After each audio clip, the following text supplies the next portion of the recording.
The show where there are no penalties, nothing is offside, and everything is fair game. This is The Gloves Are Off.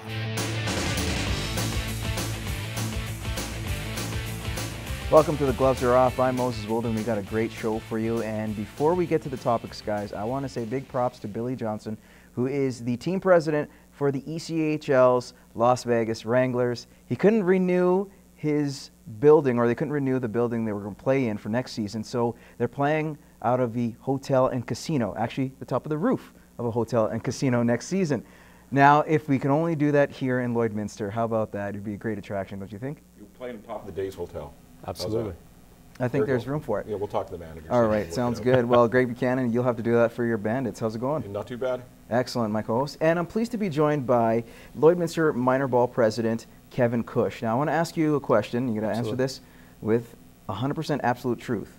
If there was an Olympic sport that you want brought back, doesn't matter if it's winter or summer, what would it be? Well, that's pretty obvious. Baseball needs to come back. There we go. And the best part is, ladies and gentlemen, we didn't even script that. That's how good he is. All right, guys. We'll get to the topic. This time, we're going to switch over to the winter events and, of course, Canada's gold medal win in hockey. Arguably the biggest sport in the game, the biggest microscope out of all the Canadian Olympians was on that men's hockey team. And sure enough, they pull away with a 3-0 victory and a gold medal. Not just that, but the fact this was the most, and I believe the most dominant performance by any Team Canada team internationally, only allowing 3 goals, not trailing at any moment. Guys, do you agree with that assessment that if you had to compare all the Canadian teams we've had internationally, talking about Canada Cups, Summit Series, World Juniors, World Cups, guys, is this the best team in terms of their dominance out of all those teams we've had in Canada? Well, I think it's, when you look at the competition, you might have to say yes. But if you look at bare results, you go back to 2005, the World Junior team, when they had Crosby, Bergeron, Phaneuf, and those guys. That was a pretty dominant team. I mean, there was nobody who really touched them there. 76 Canada Cup, they won. People remember the overtime game with Sittler, but before that, if you look at the scores, there weren't a lot of close scores, even against the Russians in 76. You know, we beat them by 3-4 goals in that tournament.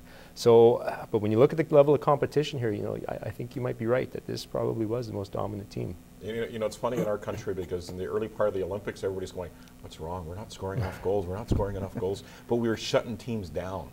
And I think the way that we won is not typically as you see a Canadian team win. We weren't killing teams 8-0, 9-0, 6-0.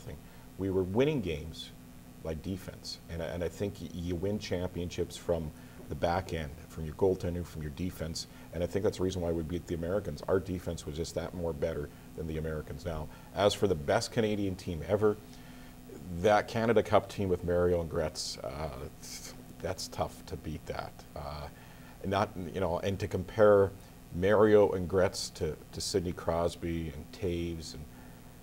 But we're talking about sheer dominance. Yeah, sheer dominance. The All-Stars you can understand, but I'm talking about sheer dominance. From the first game to their 6th game, no one could get past that defense, which in large part, thanks to Doughty and Weber, really led the way in scoring too as well. It was a complete performance by the team defensively. Yeah, and I think what you give credit to Mike Babcock and his crew. If you go back in the summertime, everybody's laughing that they were playing ball hockey. You know what? They did that for a purpose. They did that for a purpose to know the ice. They were on an Olympic ice surface in Calgary that's very similar to what they were going to face in Russia. They had to know where they're going to be positioned because the ice surface is so much bigger. You have to know in different situations where you want to be. And they filmed that, and they showed them that in Russia once they got there. So everything was done for a reason. I give credit. And the other guy that doesn't get a lot of credit for is Ralph Kruger. Remember him? Got fired over Skype by the Oilers. Well, he knew the game in Europe. And he was a guy that was really instrumental in getting that team ready. Especially the special teams, the penalty kill. You know, they said he was a key cog in putting that together. The other thing too is just the system play. Like all those guys bought into that system. You know, there were no egos on that team. I remember against the States, Getzlaf was coming in. I think it was a 3-on-2, and he took a low percentage shot, and of course missed the net, ringed around. All of a sudden, the Americans had a break. You know, even though Babcock said something, you could see the next shot of him, Getzlaf on the bench, was like, what did I just do? You know, I didn't buy into that. Guys like Rick Nash going in on a scoring opportunity and then being the first guy back on the back check. You think Tortorella and Vigneault wouldn't like that? Yeah, there's a few NHL teams going, why don't you do that for me? Yeah. Maybe because they don't have This Babcock, kind of sums it up, though, because Sidney Crosby, at the end of that game, somebody asked him, after the celebration, can I get a picture of you holding your medal? He says, no, I only do that with my team. And that kind of tells you, I didn't win the medal by myself. I share this with everybody. So if you're going to take a picture, take the picture of the team. Okay, speaking of team pictures, obviously it wasn't the greatest team picture for Team Sweden. Losing out, of course, Michael Backstrom, a last-minute scratch due to taking an allergy medicine that ended up having at least certain elements of a performance-enhancing drug. He didn't take it per se, he didn't take it like a steroid or anything.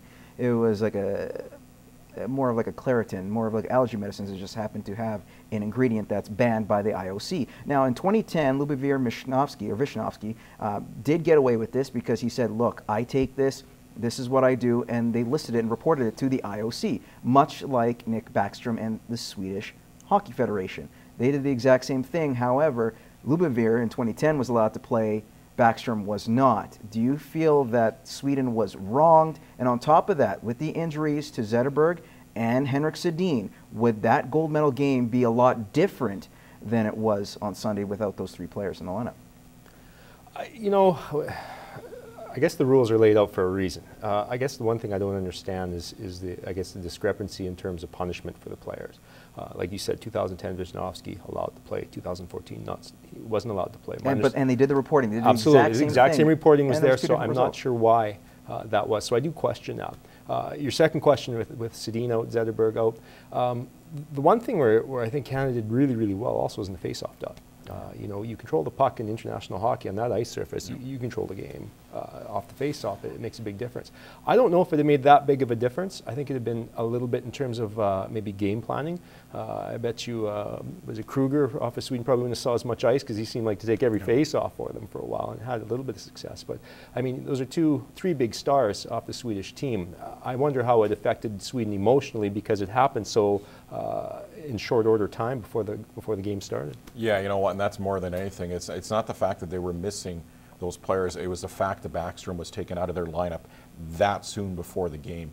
It kind of seems to rattle the team. And you know, I've been around dressing rooms where all of a sudden something happens just before you go on the ice. And everybody is more concerned about that than the game that's about to hit the ice in about 5-10 minutes. So sometimes that can really rattle a team. Did it go to, well, you know, if these players in our lineup would have been different? I don't think so. I think Canada was that dominant that regardless of those guys are in the lineup, Canada was going to get gold. All right, we're going to take a quick commercial break, and Men Fences here because we got to pay our bills. When we return, we got more great topics from the Olympics plus some baseball coming up.